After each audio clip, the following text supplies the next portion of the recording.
بڑی خوشی ہوتی ہے جب یہاں کا نظارہ ہم دیکھتے ہیں. یہاں آپ لوگوں کے اندر رات بھر جلسہ گاہ میں بیٹھ کر تقریریں سننے کا شوق، پھر اللہ کے راہ میں آپ لوگوں کے دینے کا یہ شوق، یہ سب سے نمایاں ہے. ہمارے کرناٹک میں ایسا رواج نہیں ہے. جلسے ہوتے ہیں دن بھر یا عصر سے عشاء تک، رات 10 بجے ختم ہو جاتے ہیں. ماشاءاللہ آپ لوگوں کا جذبہ، آپ لوگوں کا شوق بڑا نمایاں ہے. اللہ اسے قبول فرمائے. میرے دینی اور اسلامی بھائیوں، جس عنوان کو لے کر میں آپ کے سامنے کھڑا ہوں وہ ظلم و زیادتی کا ہے. اللہ تبارک و تعالی ظلم کو اپنے اوپر بھی حرام کرتے ہوئے بندوں کے لیے حرام کرتا ہے. اللہ کہتا ہے یا عبادی، اے میرے بندو، انی حرمت الظلم علی فتحرموا بینکم، میرے بندو میں نے اپنے اوپر ظلم کرنے کو حرام کر لیا ہے، تم بھی آپس میں ظلم کو حرام کر لو. یعنی تم آپس میں ظلم مت کرو. ظلم کرنا مجھے گوارا نہیں ہے، مجھے پسند نہیں ہے. اللہ قرآن مجید میں کہتا ہے ما للظالمین من حمیم ولا شفیع یطاع، ظلم کرنے والے ظالمین کا قیامت کے دن نہ کوئی دوست ہوگا، نہ کوئی مددگار ہوگا، نہ اس کا کوئی سفارشی ہوگا. وما للظالمین من نصیر، نہ ظالمین کے لیے کوئی مددگار ہوگا. سورہ غافر کی 18 اور سورہ حج کی 71ویں آیت میں اللہ کہتا ہے.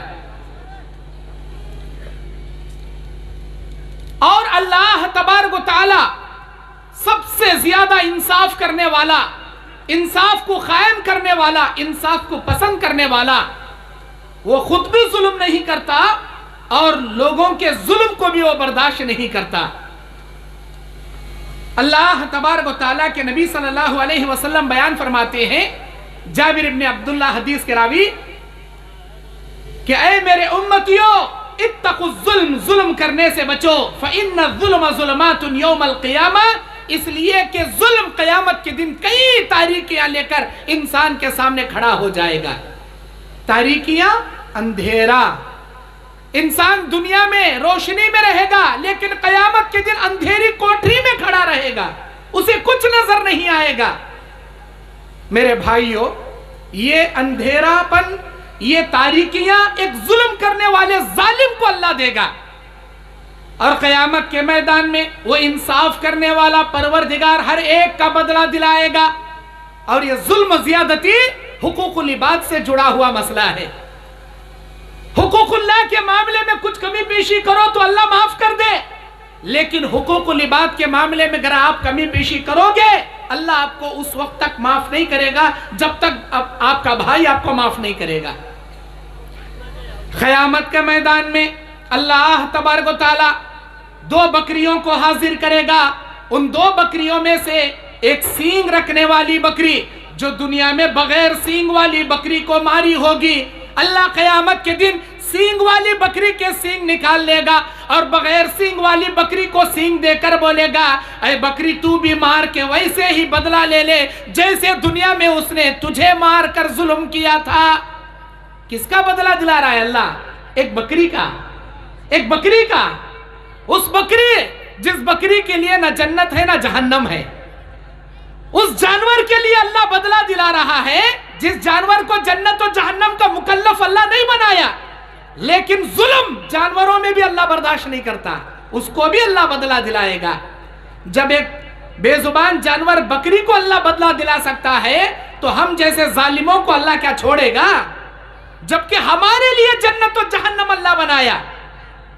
میرے دینی اور اسلامی بھائیوں، اللہ کے نبی صلی اللہ علیہ وسلم کے سامنے صحابہ کرام حضرت عمر بن خطاب بیان کرتے، ہم خطبہ حجۃ الوداع میں نبی کے سامنے کھڑے ہیں. نبی علیہ السلام دجال کے صفات بیان کرنے کے بعد کہتے ان اللہ حرم علیکم دماؤکم واموالکم کحرمت یومکم ھذا وفی بلدکم ھذا وفی شہرکم ھذا. اے میرے امتیوں، بے شک ایک مومن کے خون کو اللہ نے حرام کر دیا جیسے اللہ نے اس شہر مکہ کو حرام حرمت والی جگہ بنایا، اس حرمت والے مہینے ذی الحجہ کو اللہ نے جیسے حرمت والا بنایا، اس زمین کو جیسے حرمت والا بنایا، ایک مومن کا خون بھی اللہ نے ایسے حرمت کے ساتھ حرام کر دیا۔ کسی کے لیے جائز نہیں کہ وہ کسی کا خون ناحق بہائے یا کسی پر ظلم و زیادتی کرے۔ میرے دینی اور اسلامی بھائیوں، ابو موسیٰ اشعری رضی اللہ تعالیٰ عنہ بیان کرتے ہیں، اللہ کے نبی صلی اللہ علیہ وسلم نے کہا، ان اللہ لیملی لظالم، اللہ ظلم کرنے والے ظالم کو ڈھیل دیتا ہے، وہ دیکھتا ہے کہ یہ ظالم کب تک ظلم کرے گا، کتنا بھی ظلم کرے گا۔ ایک استاد کو ڈھیل دیتا ہے کہ وہ اپنے شاگردوں پہ ظلم کرے، ایک آقا کو، ایک مالک کو ڈھیل دیتا ہے کہ وہ اپنے نوکر چاکروں غلاموں پہ ظلم کرے، ایک رعایا کے حاکم کو ڈھیل دیتا ہے کہ وہ اپنے ماتحت میں رہنے والے رعایا پہ ظلم کرے، اور ایک امیر کو، اور ایک جماعت کو، جمعیت کے ذمہ دار کو، اور ایک گھر کے سرپرست کو، ہر کسی کو اللہ ظلم دیتا ہے۔ کسی ساس کو ظلم دیتا ہے کہ وہ اپنے بہو پہ ظلم کرے، لیکن یاد رکھے جب ظلم کرنے والا ظالم حد سے آگے بڑھتا ہے، فَإِذَا أَخَذَتْهُ لَمْ يُفْلِتْهُ، جب اللہ کی قدرت اسے پکڑتی ہے تو اسے کوئی نہیں چھڑا سکتا، اللہ کی طاقت سے کوئی نہیں بچا سکتا۔ فَإِذَا أَخَذَهُ أَخَذَ الْقُرَى وَهِيَ ظَالِمَةٌ، جیسے کہ اللہ نے ان بستی والوں کو پکڑا جو بہت ہی بڑے ظالم تھے، اِنَّ أَخَذَهُ عَلِيمٌ شَدِيدٌ، بے شک اس اللہ کی پکڑ بڑی سخت ہوتی ہے۔ میرے دینی اور اسلامی بھائیوں، سورہ یاسین میں اس کا ذکر اللہ کرتا ہے، وَاضْرِبْ لَهُمْ مَثَلًا أَصْحَابَ الْقَرْيَةِ إِذْ جَاءَهَا الْمُرْسَلُونَ، کیا تمہیں معلوم نہیں، اے میرے نبی ان کے سامنے ان بستی والوں کی مثال بیان کرو جب بستی میں ایک نبی اللہ کا نبی بن کر آیا، اللہ کے دین کی دعوت کا کام کرنے لگا، لوگوں نے اسے مارا اور اپنے پیروں تلے، جانوروں کے پیروں تلے اسے روننا شروع کیا۔ اسی وقت اللہ بستی کے کنارے ایک شخص کو نبوت دیا، اور وہ بھی نبی اللہ کے ان بستی والوں کے سامنے آ کر کہتا ہے، لوگو اس آدمی پر کیوں ظلم کرتے ہو، چھوڑو، وہ اپنی دعوت پر تم سے روٹی نہیں مانگتا، وہ تمہارے آخرت کی فکر کرتے ہوئے کہتا ہے، ایک اللہ کا اعلان کرو کامیاب ہو جاؤ گے، اس کی بات پسند آئے تو قبول کرو، نہ پسند آئے تو چھوڑ دو، ظلم کیوں کرتے ہو؟ یہ بھی اس کی جیسی باتیں کرتا ہے، چلو اسے بھی مارتے ہیں۔ انہوں نے پہلے نبی پر ظلم کر رہے تھے، جیسے ہی ایک دوسرے نبی آ کر ان کو سمجھائے، دوسرے نبی پر بھی ظلم کرنا شروع کیا۔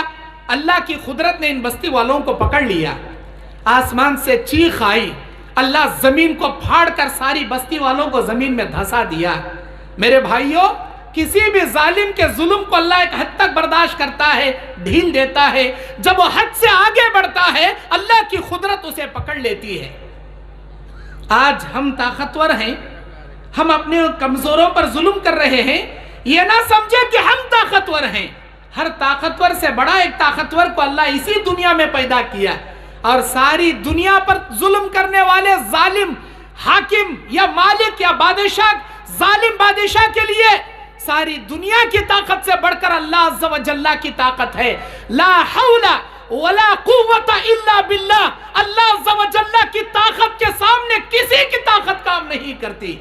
وہ سارے طاقتوں سے سب سے بڑی قوت رکھنے والا ہے، سارے دنیا والوں پر سب سے بڑی قدرت رکھنے والا قادر مطلق ہے۔ میرے دینی اور اسلامی بھائیوں، اتنا ہی نہیں، اللہ کے نبی صلی اللہ علیہ وسلم، بخاری مسلم کی روایت، حضرت معاذ ابن جبل کو یمن کا گورنر بنا کر بھیج رہے ہیں۔ نبی علیہ السلام معاذ ابن جبل سے کہتے ہیں، اے معاذ، تم اہل کتاب کی جانب جا رہے ہو، ان کو توحید کی دعوت دینا، نماز کا حکم دینا، روزوں کے بارے میں بتانا، زکوٰۃ کے بارے میں بتانا، فلاں فلاں ساری چیزیں سمجھا کر جب جا رہے تھے معاذ ابن جبل، نبی نے آخر میں کہا، یا معاذ واتقی دعوت المظلوم، اے معاذ مظلوم کی بد دعا سے بچنا، فَإِنَّهُ بین اللہ ولیس حجاب، اس لیے کہ اللہ کے اور بندے کے درمیان مظلوم کی بد دعا اور اللہ کے درمیان کوئی پردہ نہیں ہوتا۔ اللہ تبارک و تعالیٰ سے جب کوئی مظلوم ہاتھ اٹھا کر بددعا کرتا ہے، اس کی بددعا ساتوں آسمان چیرتے ہوئے عرش معلیٰ تک پہنچ جاتی ہے۔ ہمیشہ مظلوم کی بددعا سے بچنا۔ اے معاذ، کبھی مظلوم کی بددعا نہیں لینا۔ اللہ کے نبی صلی اللہ علیہ وسلم وصیت کرتے بھیج رہے